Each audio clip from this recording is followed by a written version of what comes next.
Hey everyone, I'm Klloo, and we're back for some more Mace discussion. Now, I want to go over exactly why I think it is not well balanced yet, but we're in early days. It is a new concept and it has a fun mechanic, so we're sure to get some tweaks here and there. But personally, for me, we'll just go over nice and quickly. In fact, we'll have a nice little table for us to examine, but we have the normal string of weapons. So we have iron, diamond, netherite, then we have the max sharpness, we also have a trident in there, and basically the concept to work around and get your head understanding is the amount of hits it takes to deal with X mob.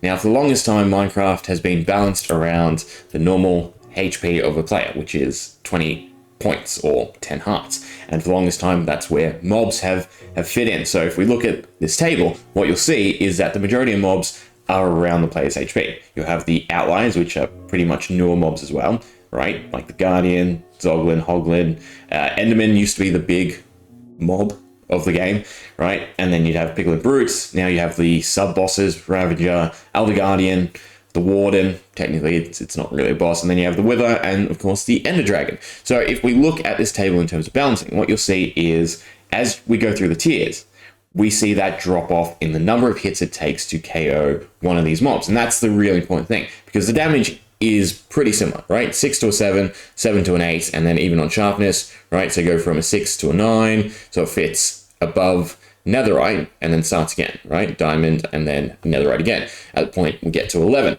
And they're balanced relatively well with one another, right? You go through, get your netherite, but you could also use a max iron sharpness to outcompete it, and then you continue that cycle again. And you feel rewarded for getting these better weapons because, again, they cut down on those number of hits, which is very impactful if you're doing, mob farms, or you're just fighting in the world or doing normal survival things. Being able to deal that much damage, right, in proportion to the actual HP of mobs is the thing to consider. You also have the crit bonus, which is 1.5 times the base, right? So for instance, netherite sword, it's 4 extra points. Diamond is 3.5, and an iron sword is 3, regardless of the sharpness. And then you also have something like a strength pot, where at strength 2, you get an extra 5 points of damage. So throwing that all together, they're still around one another, and that's the big impactful thing. The issue I personally have with the Mace is it already starts at diamond, right? So for instance, it would probably slot in like this, right? You get your diamond stuff, you go then take on the trial spawners, you get yourself a Mace, and now you've got this pretty OP weapon, again, in my opinion, that might not necessarily mean you have to get netherite.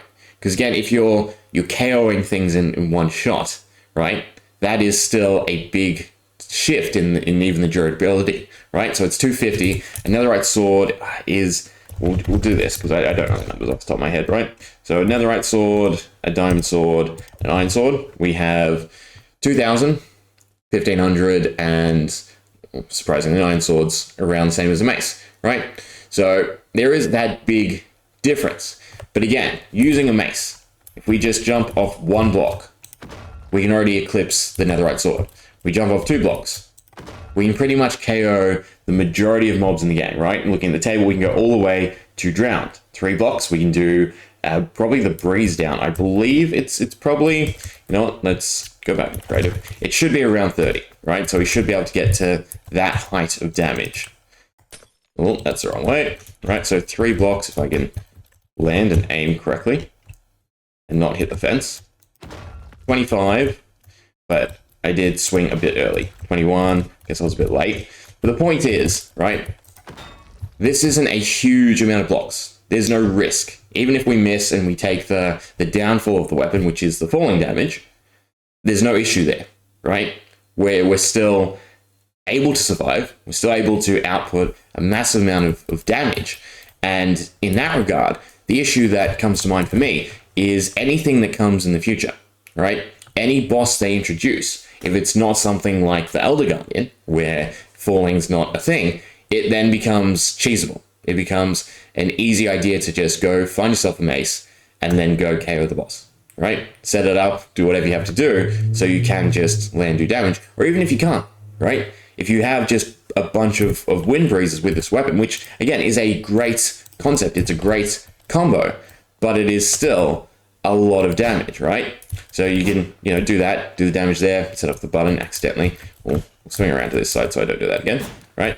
So if we do the proper jump, we just do that over and over again. It's an offline mob. If it's a ground-based mob, we're basically impervious. Tracking will mean it stays under us, and then we land and we hit it, and we deal an insane amount of damage. And that's the balancing issue for me, because, again, this would then harpen anything they add to the game. Any mob they add to the game, it's, well, what does the mace do?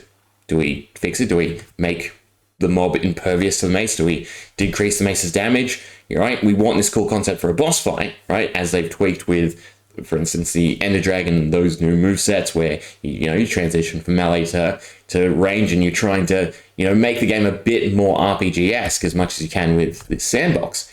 But everything now has to revolve around how does it fit in with the mace, and the simple fact that it completely outscales every other bit of damage. And it kind of gives credence to why they have never touched the attribute system. So, for instance, you have the ability to modify a player's actual attack percentagely. Same with defense, same with HP. But none of that has ever been used by Mojang, Microsoft, whoever you wanna say is at the helm for those types of developments. But yet we have this weapon that scales exponentially, basically. Well, it's not, it's linearly. But then we have this weapon that now scales so heavily against everything else. Again, its strength bot is a flat bonus, not percentage. Crit is a bonus only to the base, so that's also a flat amount and is better with each weapon.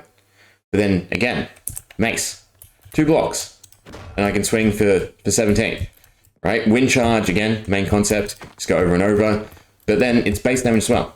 Now, obviously, the balancing that I've seen cited is, well, it's such low durability, it's only 250, so you get a finite amount of swings with this weapon. But then it goes back to the table and the concept of, well, what would I use this against, right? With a enchanted netherite sword, you can 2-hit everything from drown below. So why would I use the mace? In fact, I'd probably only use the mace for those big targets like the warden, the wither, maybe not, because again, it's cheesable, ender dragon, maybe iron golems, but there's better ways to farm them, ravengers. But then you also think conceptually, the warden, what does it drop? It's not really beneficial. It's not really something that's an awesome achievement to destroy, especially, again, if you're cheesing it with a mace. Wither, well, again, farms. Ender Dragon, again, normal concept, normal battle. Ravenger drops a saddle. Also not anything really reward-worthy. So it's a fun, interesting idea with a cool mechanic. But again, personally to me, it will be detrimental to the development of the game. It will be a giant obstacle for a lot of things, if ever implemented, need to be severely balanced around. If we get any sort of new content, especially think about the end, right? You have an elytra, you usually have fireworks, you have levitation through shulkers, right? You can even just use jump boost potions. That's another easy concept as well, right? I mean, again, it's giving use to a lot of items, but is it going too far, I suppose, is the proper way to think about. Because with jump boost, we can now do 20, if we time it right. Well, we got it before. Was it because I was still falling? It was probably because I was still falling, I guess, then. Yeah, it must have been. Okay, I guess it doesn't give use to jump boost. That's unfortunate. That would be kind of cool if jump boost enabled it to hit 20s. Does jump boost also? It must reduce fall damage. That's the only thing I can think about. But yeah, I don't know. It just seems like a heavy obstacle. Anyway, we'll move on to the other side of the coin. And then I do want to, if you have any ideas, what do you think should be done to make it balanced? We'll go over a few of my own. But so the vault, this concept. So the vaults in the trial dungeons, you find it, you get a key, you can loot it, everyone else can loot it, and then that one's done, if that makes sense, right? So they're all individual for every single player in the world, but once you loot it, you have to find another one. It's about a 1 in 50 to get a heavy core. So if we look, I gotta clean that out. This full too. Basically, I set up a little command block to roll the loot table 50 times, but we can just use a key. We can open it, it'll spit out loot, and we'll have that chance at a heavy core. Now, obviously, we will have to go around, loot a bunch of them to get this weapon. And just, is that enough, right, conceptually? Because it's not a hard feat to me personally, again, to explore, to find all these heavy cores. Yes, it's a grind. Most things in Minecraft are grind if you think about it compared to some of the other endgame stuff. I would honestly say farming up the mace is better, right? Because at least you're doing something actively. It's not just you're sitting waiting for mobs to spawn, take damage, and then KO them all. You're actively hunting, exploring, which again is fantastic. But the payoff. Cool concept. What use does it actually serve? What irreparable damage could it lead to? And all around, just, is it fitting? I mean, the effect in itself, should it nullify full damage? That's probably a big question as well. I think that alone could kind of balance it, because then you'd never want to take full damage. You'd only want to get to the heights where you can survive, but maybe you can KO your opponent, and then that leaves you weak enough as well. You also have attack speed. It should not be equivalent to a sword. It should be significantly slower. There should be a decent amount of downtime if you mess up the hit. And then enchanting-wise, should it be able to have any enchantments? I believe sharpness might work, or sharpness might be creative only. And on breaking and mending, you can't. That sort of makes sense to, again, get you hunting, get you collecting, get you finding multiple heavy cores. But altogether, I do think it will be problematic in the scope of the game, because it now just, again, becomes that huge obstacle of, well, every player has access to this weapon that can casually hit above the normal range of generic mobs, and if need be, pretty much one-shot any boss in the game, unless they make it ridiculous, in which case it goes the opposite way, and you need the mace to take care of the boss.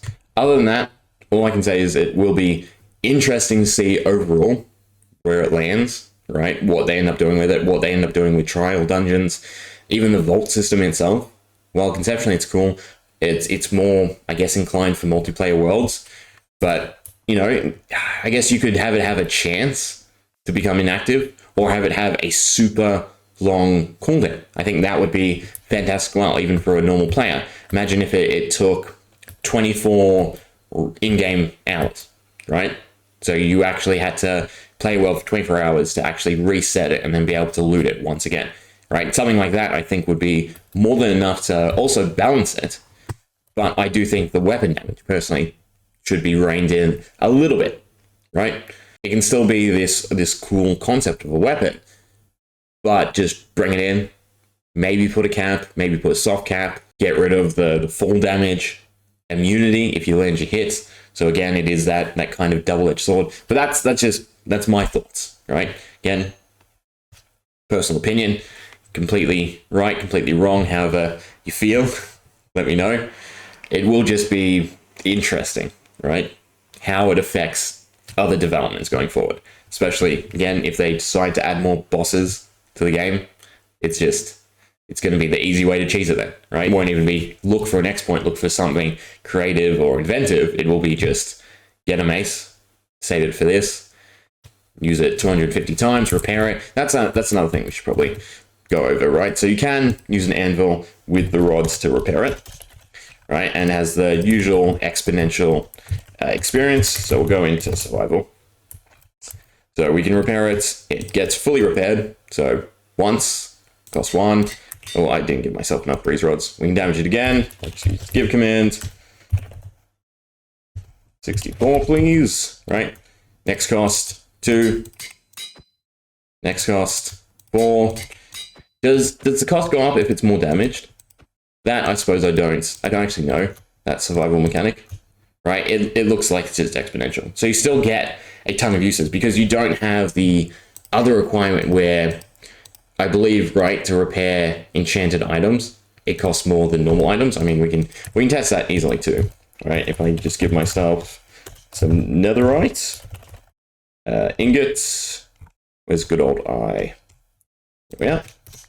Right, so to repair the sharpness sword, it's costing us 2 levels. To repair the normal sword, it's costing us 1, right? So you don't have that other exponential component, because you don't need it. You don't need any enchants on this.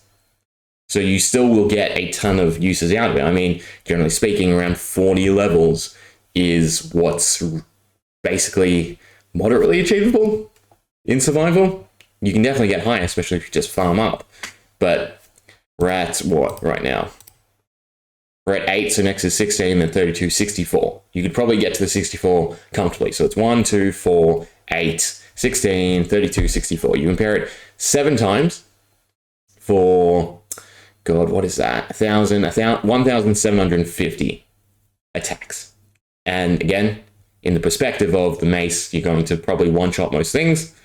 If you miss, as long as you miss the target completely, right, it wouldn't take durability because you're just swinging it. Yeah, so it's 1,750 one-shots, basically. Anyway, let me know what you think. Good? See ya.